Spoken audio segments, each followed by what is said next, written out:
పూర్తి వివరాలు చూసే ముందు మా ఛానల్ ని సబ్స్క్రైబ్ చేయడం మర్చిపోకండి. శ్రీ గురుభ్యో నమః. శ్రీ మహాసరస్వత్యై నమః. ఓం నమః శివాయ. నారాయణ శాస్త్రి ఆస్ట్రాలజీ ఛానల్ వీక్షిస్తున్నటువంటి ప్రేక్షక మహాశీలకు స్వాగతం, సుస్వాగతం.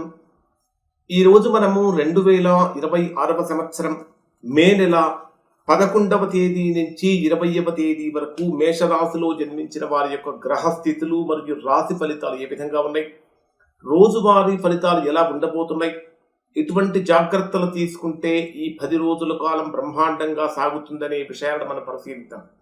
ప్రధానంగా మేషరాశి వారిని కనుక పరిశీలించినట్లయితే రాశ్యాధిపతి అయినటువంటి కుజుడు మీ జన్మరాశిలోనే సంచరిస్తున్నటువంటి కారణం చేత మేషరాశి వారిలో ఎనర్జీ లెవెల్స్ అనేటటువంటివి బాగా పెరుగుతాయి.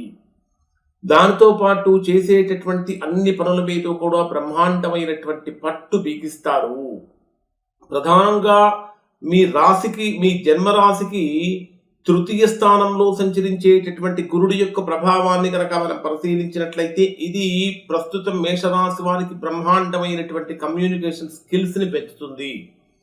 ఎవరైతే విదేశాలలో ఉద్యోగాల కోసం ప్రయత్నిస్తున్నారో అటువంటి వారు కూడా అనుకూలంగా మారుతుంది అని చెప్పాలి. అంటే ప్రస్తుతం జరుగుతున్నటువంటి గ్రహస్థితిని కనుక పరిశీలించినట్లయితే చాలా శక్తివంతమైనటువంటి మార్పులు తీసుకొచ్చేటటువంటి కాలంగా ఉన్నది. కొత్త అవకాశాలు కూడా బాగా పెరుగుతూ ఉంటాయి. ముఖ్యంగా చెప్పాలంటే విద్యార్థులకు కానీ వ్యాపారస్తులకు కానీ ఇది చాలా మంచి సమయం అని చెప్పాలి. అలానే మీ జన్మరాశికి పంచమ స్థానంలో సంచరించేటటువంటి కేతువు యొక్క ప్రభావం కారణం చేత చాలా విషయాలలో మేషరాశి వారు ఆవేశాన్ని కంట్రోల్ చేసుకొని ఆలోచనతో మాత్రమే ముందుకు వెళ్ళాలి. ఎందుకంటే జన్మరాశిలో కుజుడు, పంచమ స్థానంలో కేతువు యొక్క సంచారం అనేటటువంటి ఆవేశానికి కారణమవుతూ ఉంటాయి. ఇక్కడ మీ జన్మరాశిలో సంచరించేటటువంటి కుజుడు మీకు ఏమి సూచిస్తూ ఉంటాడంటే కొద్దిగా కష్టపడి పనిచేసినట్టయితే విజయాలు సాధ్యమే అనేటటువంటి విషయం ఇక్కడ మీకు తెలియజేస్తుంది. కానీ తొందరపాటు నిర్ణయాలు ఏ మాత్రము కూడా పనికిరాదు అని చెప్పాలి. అలానే మీ రాశికి 12వ స్థానమైనటువంటి మీనరాశిలో శని యొక్క సంచారం అనేటటువంటిది జీవితాన్ని లోతుగా అర్థం చేసుకునేటటువంటి సమయంగా ఉండబోతుంది. ఆత్మ పరిశీలన అనేటటువంటిది చాలా ముఖ్యమైన విషయం. అంటే మనం ఇప్పటిదాకా ఏమేం పనులు చేస్తున్నాం, చేసిన వాటిలో ఎంతవరకు రైట్, ఎంతవరకు తప్పు అనేటటువంటి విషయంలో మనమే సెల్ఫ్ ఎనలైజేషన్ చేసుకోవాల్సినటువంటి అవసరం అయితే ఉంది.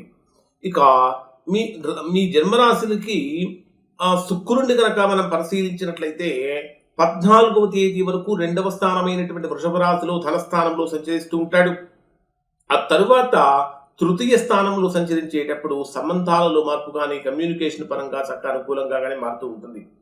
మీ జన్మరాశులనే రవి యొక్క సంచారాన్ని కనుక మనం పరిశీలించినట్లయితే 15వ తేదీ ఉదయం వరకు మీ జన్మరాశిలో సంచరించే రవి ప్రభావం బ్రహ్మాండమైనటువంటి అనుకూలతను పెంచుతుంది. 15వ తేదీ ఉదయం 10:53 మీ రాశికి ద్వితీయ స్థానంలోకి వెళ్ళినప్పుడు చాలా విషయాలలో పొదుపు చేయాలి, జాగ్రత్తగా ఉండాలి, డబ్బును ఏ విధంగా కట్టడి చేయాలి, ఏ విధంగా సంపాదించాలి అనేటటువంటి ఆలోచనలు బాగా పెరుగుతూ ఉంటాయి. మొత్తం మీద ఈ 10 రోజుల కాలాన్ని కనుక పరిశీలించినట్లయితే మార్పులు ప్లస్ అవకాశాలు ప్లస్ జాగ్రత్తలు కలిపినటువంటి సమయంగా ఉండబోతుంది. అసలు డే వైజ్ గా కనుక పరిశీలించినట్లయితే మేషరాశి వారి యొక్క గ్రహస్థితి ఏ విధంగా ఉండబోతుంది అంటే డే వైజ్ గా పరిశీలించినప్పుడు 11వ తేదీ ఉదయం నుంచి 12వ తేదీ రాత్రి 7:06 వరకు ఉండేటటువంటి సమయం చాలా బ్రహ్మాండమైనటువంటి అనుకూలతను, ఆనందాన్ని, లాభాలను మోసుకొచ్చేటటువంటి సమయంగా ఉండబోతుంది. ఎందుకంటే ఫ్రెండ్స్ నుంచి కానీ, నెట్వర్కింగ్ నుంచి కానీ, సోషల్ మీడియా నుంచి కానీ చాలా ఇంపార్టెన్స్ పెరుగుతూ ఉంటుంది. కొత్త వ్యక్తులు మీ జీవితంలోకి వచ్చే అవకాశాలు ఉంటాయి. అయితే ఎవ్వరి మీద కూడా ఎక్కువగా నమ్మకం పెట్టుకోవటం మంచిది కాదు.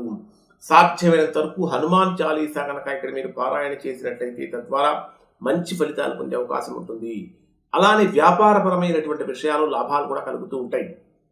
కానీ 12వ తేదీ రాత్రి అంటే సాయంత్రం 7:06 నుంచి ఇక 14వ తేదీ రాత్రి 2:15 వరకు ఉండేటటువంటి సమయంలో ఎక్కడో ఏదో తెలియనటువంటి దిగులు ఎక్కువగా కనిపిస్తూ ఉంటుంది. కొంత అయోమయం, గందరగోళం కనిపిస్తూ ఉంటుంది.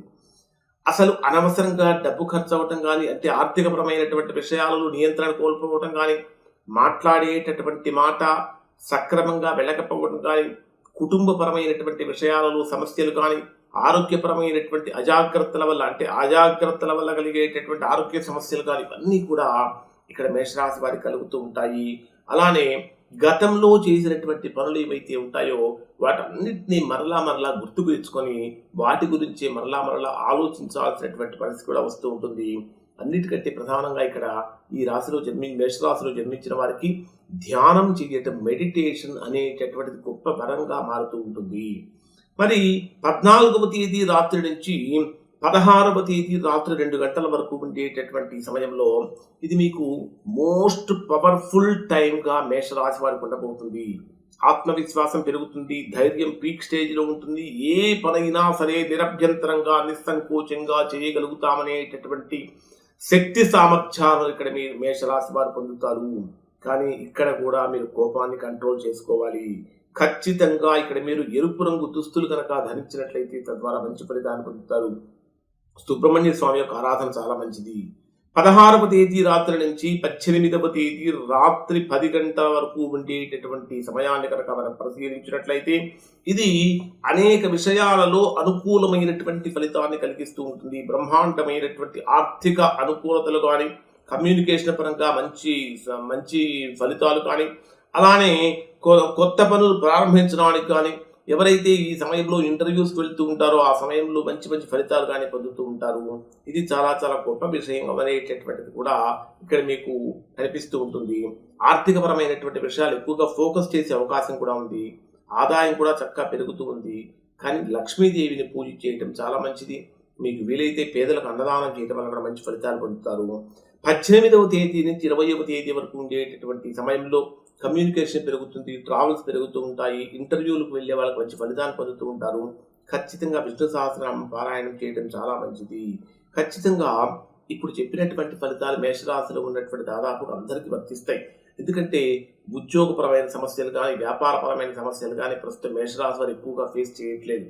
ఆరోగ్యపరంగా కొంచెం జాగ్రత్తలు కనుక తీసుకుంటే అసలు ఊహించని పురోగతి వైపుగా మేషరాశి వారికి అడుగులు పడతాయి అని చెప్పడంలో ఎలాంటి సందేహం లేదు. కానీ ఎవరైనా సరే ఇంకా తీవ్రమైనటువంటి ప్రతికూలతను కనుక మీరు పొందుతూ ఉన్నట్లయితే అటువంటి వారు ఖచ్చితంగా ఒక్కసారి మీ వ్యక్తిగత జాతకాన్ని పరిశీలన చేయించుకొని దోషం ఎక్కడుందో తెలుసుకొని దోష నివారణ కనుక చేయించుకుంటే చక్కగా తద్వారా సత్ఫలితాన్ని పొందే అవకాశం ఉంటుంది. ఎందుకంటే మనం ఒకసారి జాతకాన్ని పరిశీలన చేయించుకున్నప్పుడు మన జాతకంలో ప్రస్తుతం జరుగుతున్న మహర్దశలు ఏంటి, అంతర్దశలు ఏంటి, అవి ఏ స్థానాల్లో ఉన్నాయి, వాటి మీద ఏ గ్రహాల యొక్క వీక్షణ ఉంది, వాటి మీద ఎటువంటి ప్రభావం పడుతుంది, ఇవన్నీ కూడా మనకు తెలుస్తాయి. అవన్నీ తెలుసుకున్న తర్వాత కరెక్ట్గా అంటే వ్యాధి ఏమిటో తెలుసుకొని మందు కనుక వేస్తే వెంటనే నయమవుతుంది. అలానే సమస్య ఎక్కడుందో తెలుసుకుని దానికి తగిన విధంగా కనుక పరిష్కారం చేస్తే బ్రహ్మాండమైన ఫలితాలు పొందుతారు. ఇవి మేషరాశి వారికి సంబంధించిన ఫలితాలు. శుభం.